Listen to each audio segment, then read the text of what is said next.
최근에 우리 뉴스나 어떤 이런 것들을 보시면 최근에 우리나라 가운데서 이슈가 되고 있는 그런 사건이 있습니다.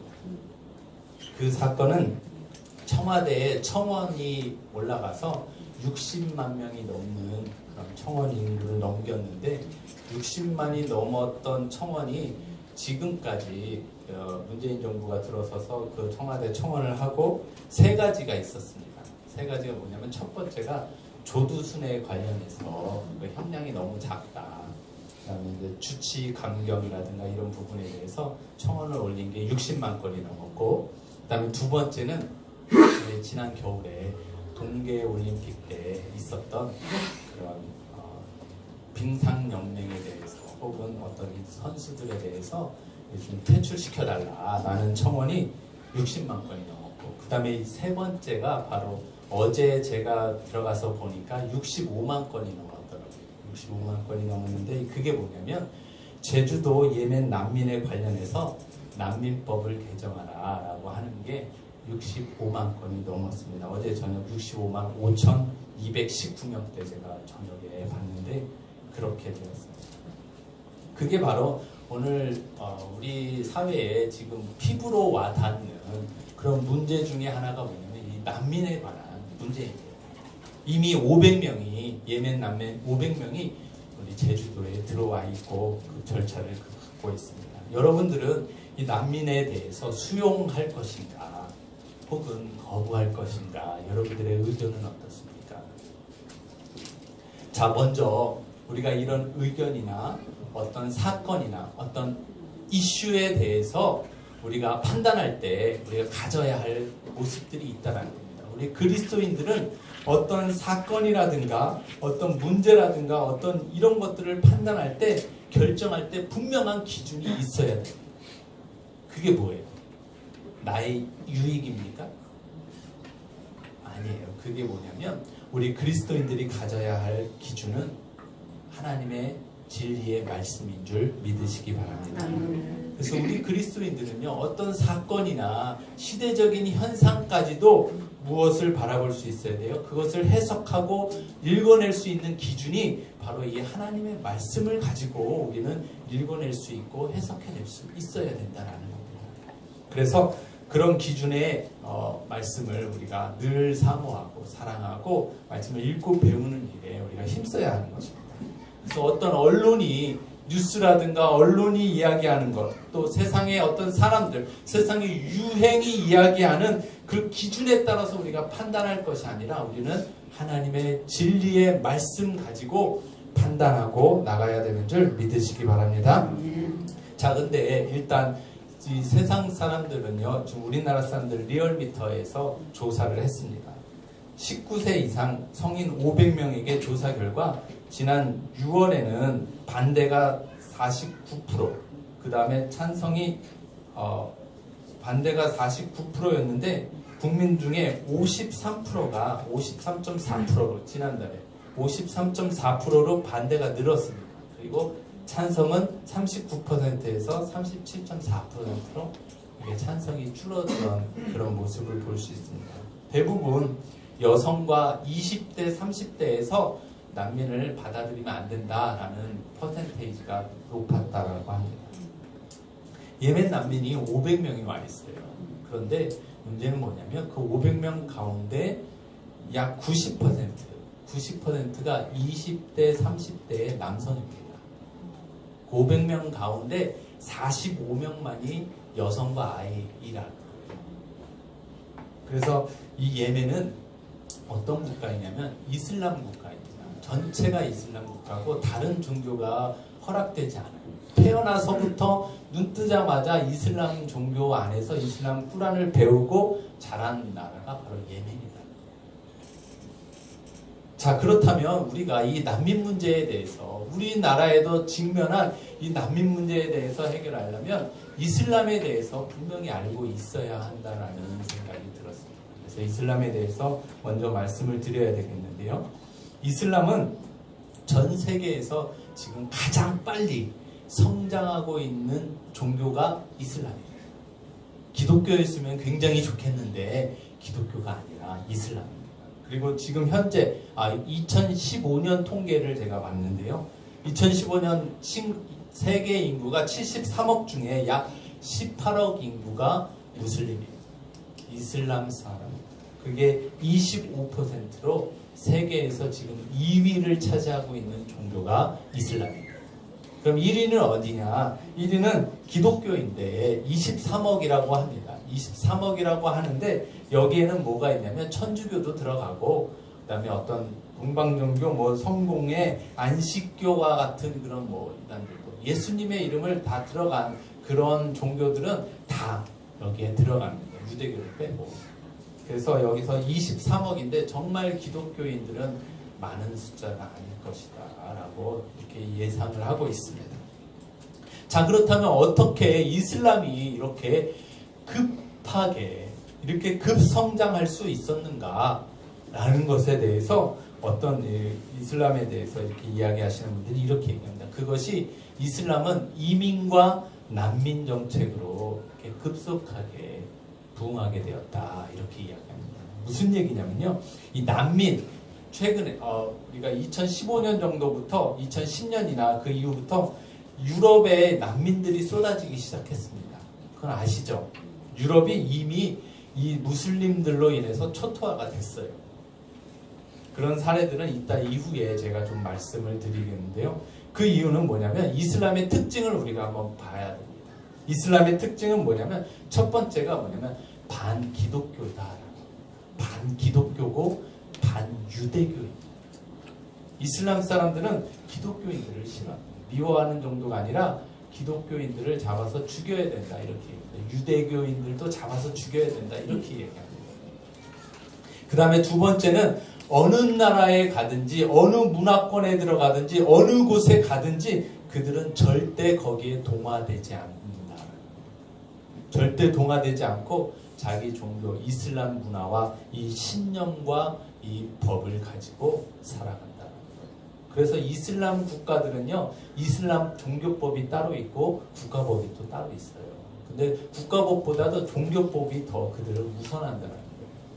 문제는 뭐냐면 우리나라에도 많은 사람들이 들어와서 이슬람이 대다수가 됐을 때 그들은 우리나라 법보다 무슨 법을 따른다는 거예요?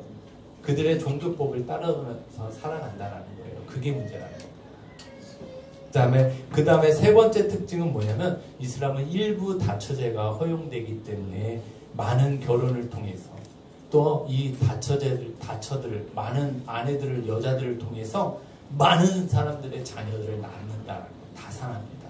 그렇기 때문에 인구가 증가할 수밖에 없다는 거예요. 지금 다 안 낳는 추세인데 이슬람 사람들은 하여튼간 열심히 낳기 때문에 증가한다는 겁니다. 자, 세계적으로 이 난민들을 수용하고 찬성하는 자들 어떤 사람들인가? 근데 딱 보면요, 딱 그런입니다. 그 좌익 사상, 그러니까 좌파 정당들과 진보주의자들이 다 이 난민저기를 지지합니다.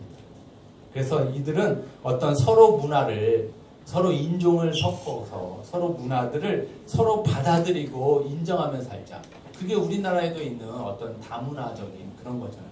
말은 참 좋습니다. 서로 이 문화를 인정하고 받아들이면서 살자. 그렇죠. 서로 문화를 인정하고 받아들이면 괜찮습니다. 근데 문제는 뭐냐면 우리는 그들을 받아들일지 몰라도 그들은 뭐라고요? 두 번째 특징이 뭐라고요? 그들은 우리의 문화를 받아들이지 않는다는 거예요. 그게 문제라는 거예요. 이슬람 교도들은 그 문화를 따르지 않습니다. 로마에 가면 로마법을 따라서 살아야 하지만 그들은 자기네 문화대로 그대로 살아간다는 겁니다. 절대 따르지 않는다. 또 이유는 그 이유가 이슬람 교리 때문에 그렇습니다. 그게 뭐냐면 무슬림들은 이교도를 친구로 삼을 수 없다 이렇게 이야기합니다. 친구로 삼을 수 없다. 이교도. 여러분들 이교도가 뭔지 아세요? 이교도는 무슬림을 제외한 모든 종교가 이교도입니다. 특별히 이교도들, 그들에게 잡아서 죽여야 되는 이교도들은 기독교인들과 유대인들입니다. 심지어 꾸란에서는 이교도를 뭐라고 해요? 죽일 수 있다. 알라를 받아들이지 않으면 죽일 수 있다. 이렇게 얘기합니다. 목욕을 위해서는 거짓말을 해도 괜찮고 자기네들이 받아들인 알라를 전한 복음 알라를 받아들이지 않으면 죽여도 괜찮다. 살인도 괜찮다라고 이야기하는 게 바로 가르치는 게 이슬람이기 때문에 그렇습니다. 물론 여러분들 모든 이슬람 교도들이 모두 다 악하다. 이것은 아닙니다. 모두 다 악한 것이 아니고 대부분 온건한 그런 사람들입니다. 그리고 이런 난민들 가운데 기독교계에서는 지금 그 난민들 가운데 복음을 전해서 그들을 크리스찬으로 복음을 전해야 되겠다라고 선교를 타겟으로 하시는 분들도 계시고 이미 난민들 가운데서도 기독교로 개종한 사람들이 있습니다.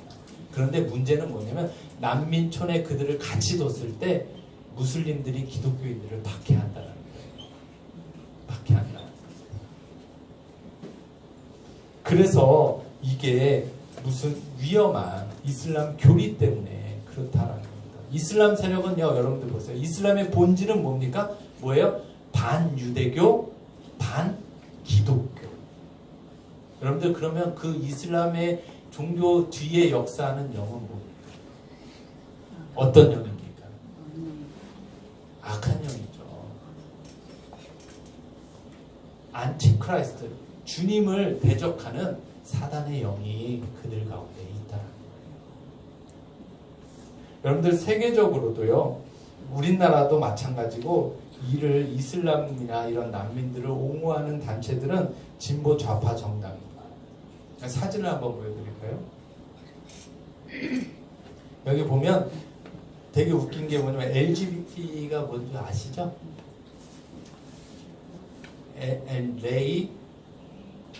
레즈비언, 게이, 그 다음에 B가 뭐였죠? 바이섹슈얼, 그 다음에 트랜스젠더. 그래서 게이, 레즈비언, 게이 아시죠? 그 다음에 트랜스젠더, 막 이런 동성애하고 이런 단체들과 이상하게 이슬람이 같이 연합해서 이런 시위나 이런 저기를 해요. 이해하셨습니까? 여기는 왜 그러냐? 사실은요, 이게 어울려지지 않는 저인데, 이슬람과 이런 동성애를 지지하는 자들의 뒤에 있는 역사는 영이 뭐라는 거예요? 같다라는 거예요. 같다. 여러분들 보세요. 그리고 진보나 좌파 정당들 중에서 대부분 동성애라든가 이런 거 다 지지하잖아요. 근데 그래서 제가 그런 것들이 위험하다라고 말씀을 드리는 겁니다. 그 다음에 우리나라에도 보면 노동자 연대, 그 다음에 뭐 자유운동권, 진보 시민단체들이 지금 막 일어나서 뭐라 하냐면 난민들 수용하라라고 막 데모해요. 우리나라 지금 난민들 수용하라. 그리고 제주도에서 이 육지로 오는 것을 허용하라. 막 이런 거 시위하고 있어요. 지금 여러분들 뉴스 보시면 찾아볼 수 있습니다. 왜 그런가? 그 다음에 또 뭐예요? 대부분의 진보당들과 좌파정당들을 잡았던 그런 유럽들에서도 그런 난민들을 굉장히 많이 수용을 했습니다.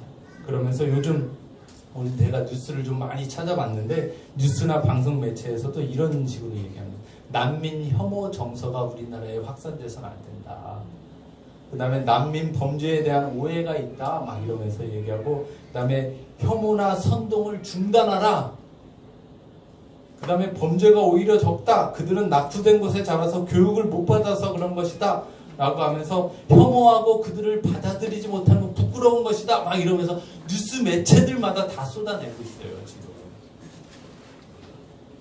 자, 그렇다면 여러분들 보십시오. 먼저 난민들을 받아들였던 유럽의 예를 한번 들어드리겠습니다. 독일 같은 경우는요, 2015년 12월 31일 마지막 그 새해가 오는 그때 큰 일이 일어났습니다. 무슨 일입니까? 독일 쾰른에서 폭동 같은 그런 일들이 일어났습니다.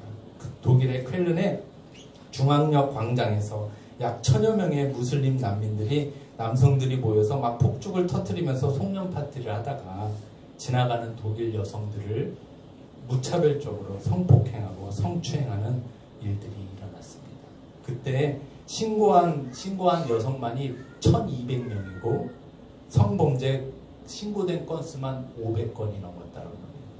경찰도 그들을 손을 쓰질 못해서 거의 무정부 상태가 되었다, 마비가 되었다, 통제불능했다. 이 사진들 조금만 더 보여주세요.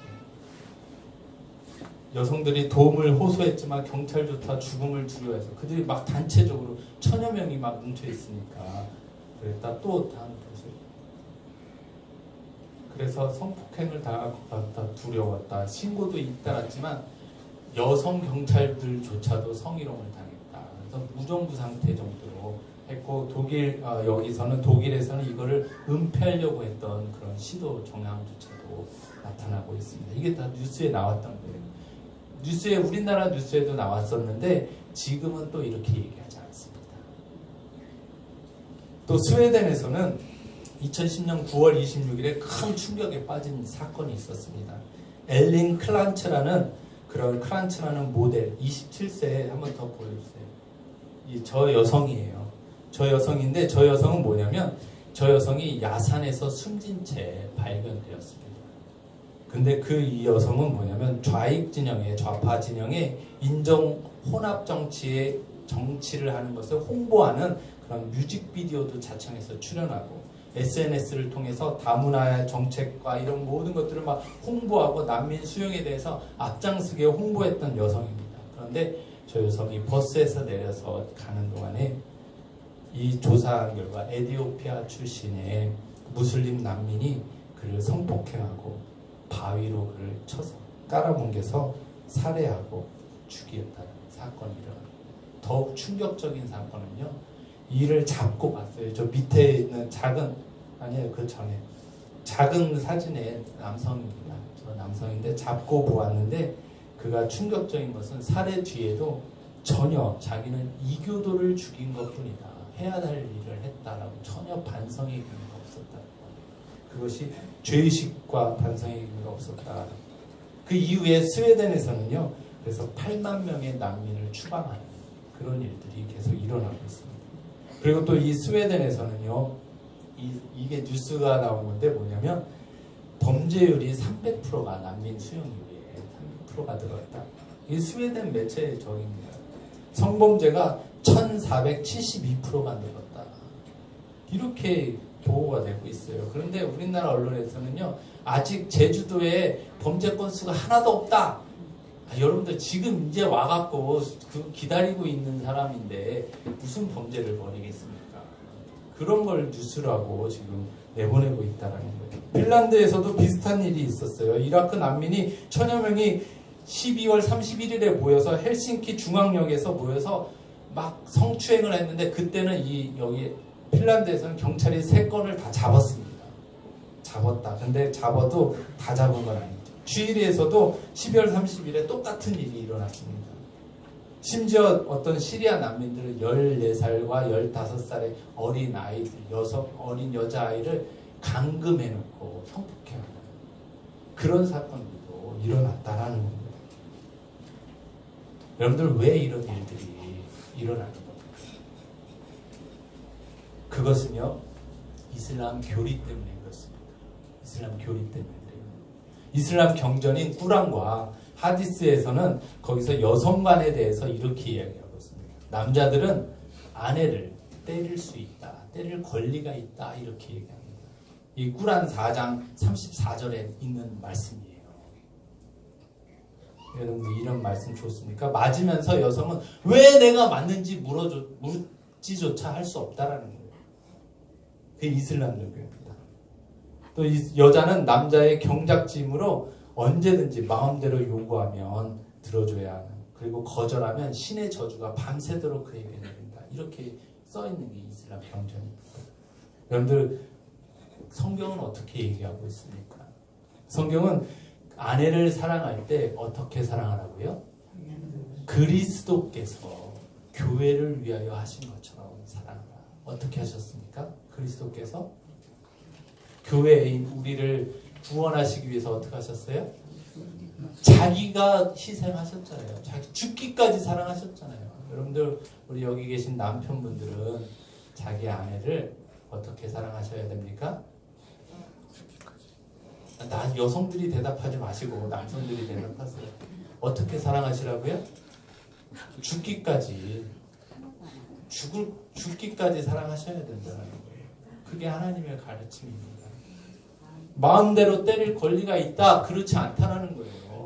그 다음에 또 여성의 가치는 남성의 절반이다. 여러분들 성경에도 그렇게 얘기합니까? 아니에요. 남자와 여자를 나누시면 동등하다라고 주님이 말씀하시잖아요. 그 다음에 일부 다처제가 허용됩니다. 아니에요. 성경은 한 여성과 한 남성, 부부라는 거예요. 그들이 한 몸이라는 거예요. 그런데 이런 사상들 때문에 이 무슬림권에서는 여성들에 대한 이런 성범죄들이 굉장히 많이 일어나고 있다는 거예요.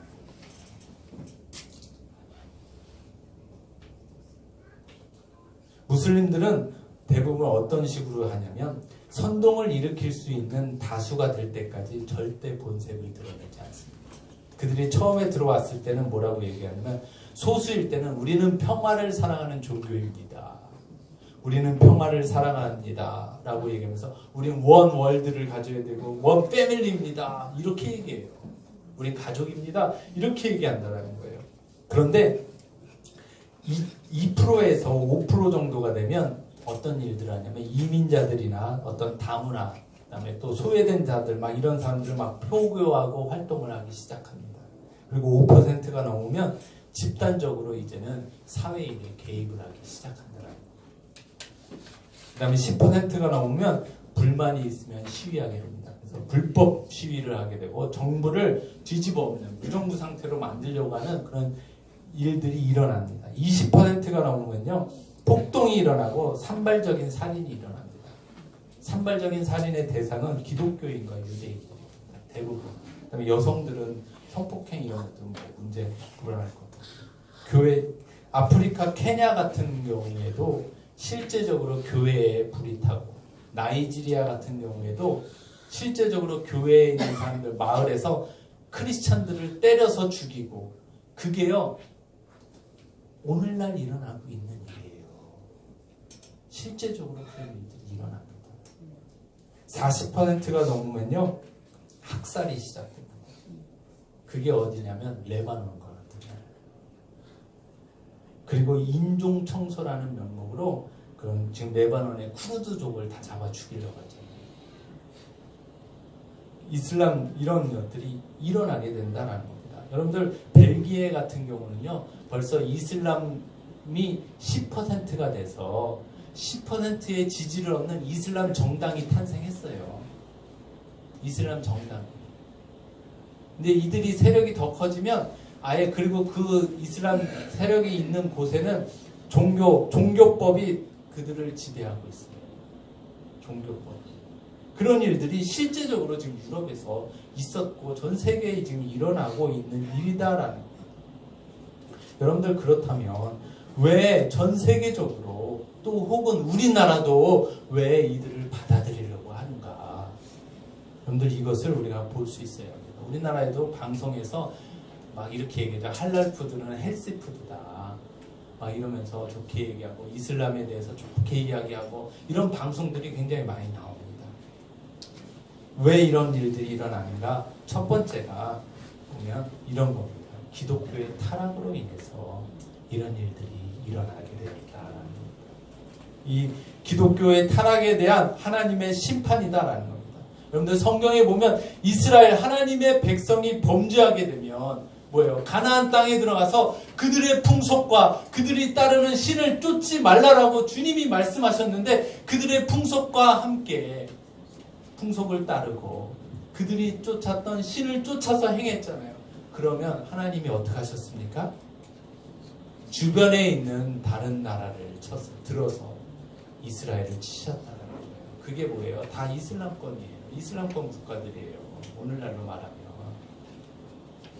여러분들 유럽, 기독교가 처음으로 꽃피었던 유럽이 그 기독교가 타락하고 변질되자 거기가 지금 이슬람으로 초토화가 됐잖아요. 성공회가 가장 번질했던 영국은요. 지금 아이들 출생 등록을 하는 가장 많은 이름이 존, 피터 이런 게 아니고 뭐예요? 모하메드예요. 모하메드. 영국이에요. 그들이 이대로 조금만 더 가면 그들의 완전히 더 세력을 얻게 된다. 그 이유가 독일도 지금 문제가 되었던 독일도 어떤 일들이 있습니까? 영국은 성공의 수장, 영국 국교였던 기독교 국교였던 것이 성공입니다. 성공의 수장과 그다음에 독일은 루터교라는 기독교가 있었어요. 루터교 수장이 뭐라고 얘기하냐면 예수 그리스도의 부활을 인정하지 않습니다. 오늘날로 말하면 총회장격인 그런 분들이 뭘 인정하지 않아요? 예수님의 부활을 인정하지 않아요.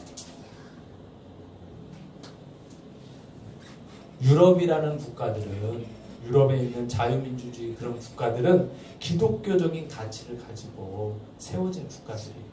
그런데 그 기독교적인 가치를 다 버리니까, 따르지 않으니까 그들의 거기 좌파 사회주의 그런 저기들이 생겨나게 되고, 결국은 그들의 변질로 인해서 하나님께서 심판하셨다라고 밖에 볼 수 없다라는 겁니다. 마찬가지로 우리나라는 그럼 어떻습니까? 왜 우리나라에 난민들이 몰려오기 시작합니까? 이미 우리나라에도 무슬림 인구가 20만이 이미 있습니다. 우리나라에도 20만이라는 무슬림이 있어요. 이슬람 사원도 있어요. 곳곳에 세워져 있어요. 왜 우리나라에도 이런 무슬림들이, 이슬람 사람들이 몰려올까요? 저는 이것을 하나님의 심판이라고 봐야 된다. 우리나라 한국 기독교가 내노라는 그런 교단들과 대형교회 목사님들과 이런 분들이 모여 WCC라는 종교일치라는, 종교통합이라는 명목하에, 일치와 화합이라는 명목하에 거짓것과 우리가 섞이고 하나 되고 일치되는 이런 일들을 하고 있더라고요. 그 결과 우리나라 뭐예요?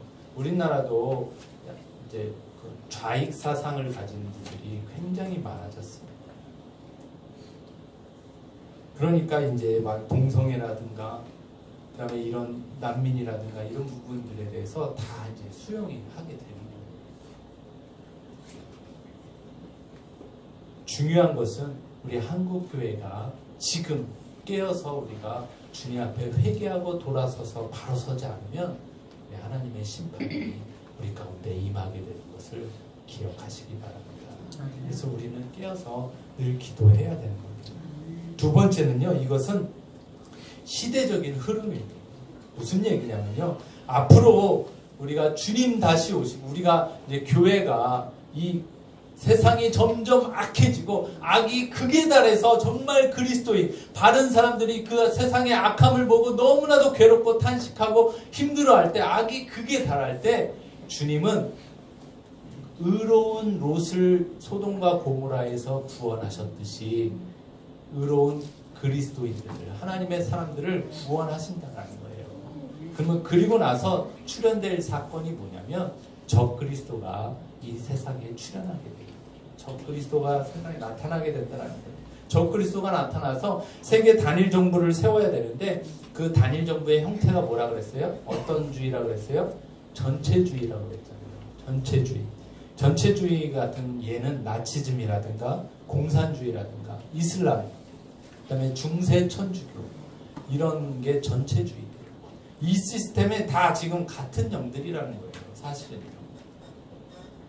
이 죽음의 영과 같은 영들이 이런 적그리스도가 나타나서 뭐예요? 짐승의 표를 주고 그 다음에 안 받으면 매매하지 못하게 하고 박해하는데, 요한계시록 20장 4절 말씀에 보면 이런, 같이 한번 읽어보겠습니다. 시작. 또 내가 보좌들을 보니 거기에 앉은 자들이 있어 심판하는 권세를 받았더라. 또 내가 보니 예수를 증언하노라. 하나님의 말씀 때문에 목배임을 당한 자들의 영웅들과 또 짐승들과 그의 우상에게 경배하지 아니하고 그 뒤에 손에 그의 표를 받지 아니한 자들이 살아서 그리스도와 더불어 1000년 동안 왕노릇 하니. 아멘. 주님이 이제 7년 그 환란기가 끝나고 주님이 오실 때 그 천년왕국에 들어갈 수 있는 사람들이 보면, 여기 보면 짐승이 표를 준다고 했어요. 근데 그 표를 안 받는 자들이 어떻게 되는 겁니까? 목배임을 당한다. 목배임을 당한다. 그때는요, 이 적그리스도가, 사탄의 적그리스도가 그렇게 핍박하게 되는 겁니다. 하나님의 말씀 때문에 목배임을 당하고 주의 복음을 전하기 때문에 목배임을 당하고 그런 자들이 다시 살아서 천년왕국에서 주님과 함께 왕노릇 한다는 겁니다. 자, 그렇다면 여러분 보세요. 적그리스도의 통치는요, 뭘 한다라는 거예요? 뭐가 있다라는 거예요? 참수가 있다라는 거예요. 여러분들 참수하면 생각나는 집단 있지 않으세요? IS 생각나시죠? IS. 제가 사진을 준비를 했나 안 했나 모르겠는데 안 했을 수도 있는 것 같아요. IS들 이렇게 손으로 잡은 사람들 칼로 쭉 세워놓고 목을 쳐서 죽이는 게 참수잖아요. 여기 보면 적그리스도가 나타나서 짐승의 표를 받지 않고 주의 복음을 전하고 짐승이 경배하지 않은 자들을 뭐 한다고요? 참수한다고요. 참수. 이게 지금 거의 같은 시스템으로 지금 준비가 되고 있는 겁니다. 이 시대로 나아가고 있다는 거예요. 그래서 미국에 있는 달라스 제일침례교회 그 로버트 제프리스 목사님은 그 TV 토론회에 나와서 이렇게까지 얘기했어요. 이 이슬람권을 받아들여서는 안 된다. 받아들여서는 안 된다. 지금 그래서 트럼프는 막고 있잖아요. 오바마 정책 때는 오바마는 좌익적이잖아요. 동성애도 수용하고 막 다 수용했다가 지금은 트럼프가 다시 막고 있잖아요. 미국이 하나님 앞에 바로 서지 못할 때 징계함을 받으려고 할 때 그들은 깨어나서 다시 주님 앞에 바로 서가는 모습을 볼 수 있다라는 거예요.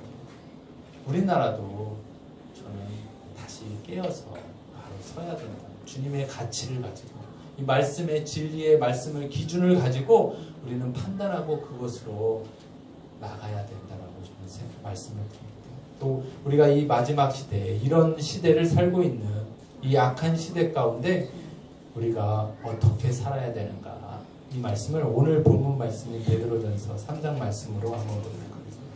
첫 번째로 우리 그러므로 어떠한 사람이 되어야 하는가? 첫 번째는 거룩하고 경건한 사람이 되어야 된다는 겁니다. 11절 말씀 다 같이 한번 읽도록 하겠습니다. 시작. 이 모든 것이 이렇게 풀어지리니 너희가 어떠한 사람이 되어야 마땅하냐? 거룩한 행실과 경건함으로. 아멘. 어떤 사람이 이런 날이 올 텐데 어떻게 살아야 되는가, 어떻게 사는 것이 마땅한가라는 것을 베드로 사도가 우리에게 얘기해 줍니다. 뭐라고요? 경건하고 거룩한 자가 되어야 한다. 이 악한 시대 가운데서 우리는 주님 앞에 거룩한 순결한 그리스도의 신부로서 우리를 지키고 있어야 된다는 것을 꼭 기억하시기 바랍니다. 그 다음에 두 번째는 하나님의 날을 사모하라는 겁니다. 12절 말씀 시작. 사모하라. 그날에 하늘이 불에 타서 풀어지고 물질이 뜨거운 물에 놓여지려니와. 아멘. 하나님의 날을 사모하라라는 겁니다. 이게 무슨 얘기예요? 주님이 우리를 구원하시기 위해서 이 땅에 악이 가득 차고 점점점 악해져 갈 때 우리가 의로운 사람들은 어떻게 해야 돼요? 경건한 사람들은 어떻게 해야 돼요? 그 세상을 바라보면서 안타깝고 너무나도 괴롭고 심령이 상할 때 주님은 그들을 뭐 한다는 거예요? 악이 최고조로 달할 때는 주님이 우리를 데리고 갈 그때가 가까웠다라는 겁니다. 더 가까웠다. 주님 다시 오셔서 뭐예요? 그리스도의 교회의 신부들을 교회를 데리고 가신다는 거예요.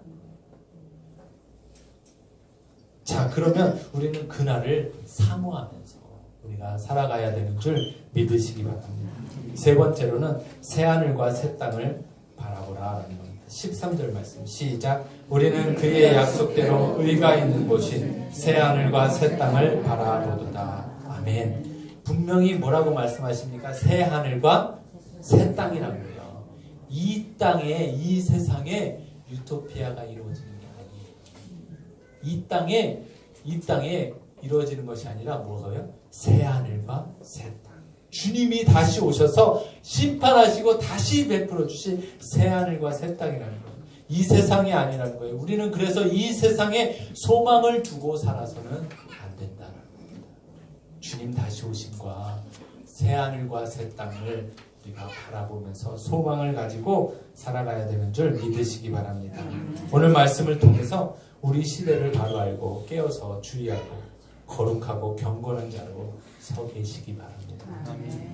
우리 가운데 혹시 잘못된 사상들과 잘못된 것들에 우리가 편찬되고 죄악 가운데 있다면 우리는 회개하고 거룩한 자로 서시기 바랍니다. 그리스도인들은 소망의 사람입니다.